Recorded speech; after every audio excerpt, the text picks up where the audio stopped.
Kristus menurut Santo Matius, dimuliakanlah Tuhan.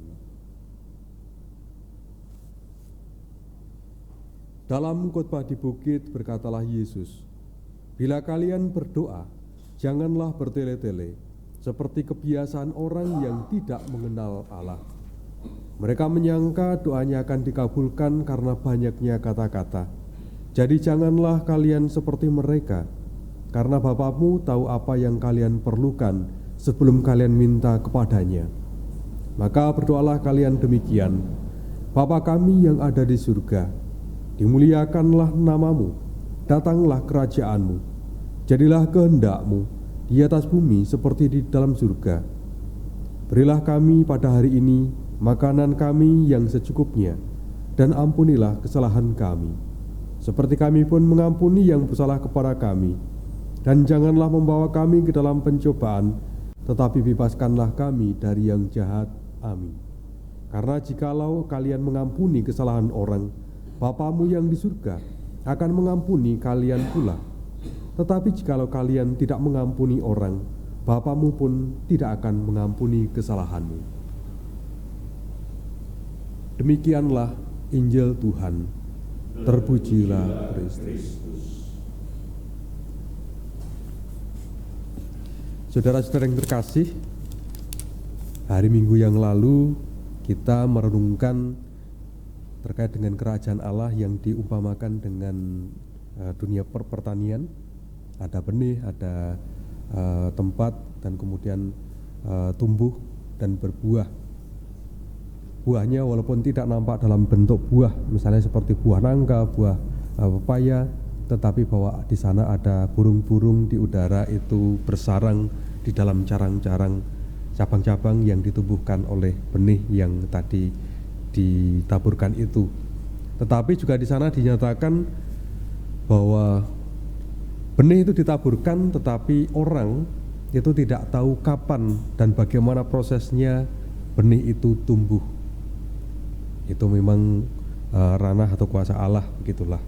Nah, hari ini kita sebagai orang Kristiani, seorang Katolik, kita tentu saja ketika kita membaca Injil hari ini, kita dengan serta-merta juga akan mengenali bahwa doa yang diajarkan oleh Tuhan ini adalah doa Bapa kami. Doa Bapa kami itu juga mau mengisyaratkan kedekatan kita dengan Bapa di surga, dengan Allah sendiri. Allah, kita memanggil Allah sebagai seorang Bapa.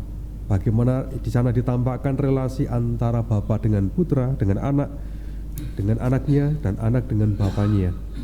Tetapi di sana juga dikatakan bahwa di sana adalah Bapa kami. Bapa ini bukan hanya milik pribadi secara eksklusif, tetapi adalah Bapa atau Allah untuk semua orang. Dan ini Bapa yang dimaksud juga adalah Bapa di surga, Allah sendiri. Nah, saudara-saudara yang terkasih, dalam doa Bapa kami ini kita sangat mengenal dan kita pun hafal. Tetapi sekali lagi ketika kita juga mau merenung dengan apa yang kita renungkan pada hari Minggu yang lalu, Injil hari Minggu yang lalu, bagaimana doa itu tentu saja bukan hanya sekedar doa. Orang tentu saja karena sudah hafal, maka doa Bapa kami itu diucapkan hanya begitu saja, berjalan begitu saja.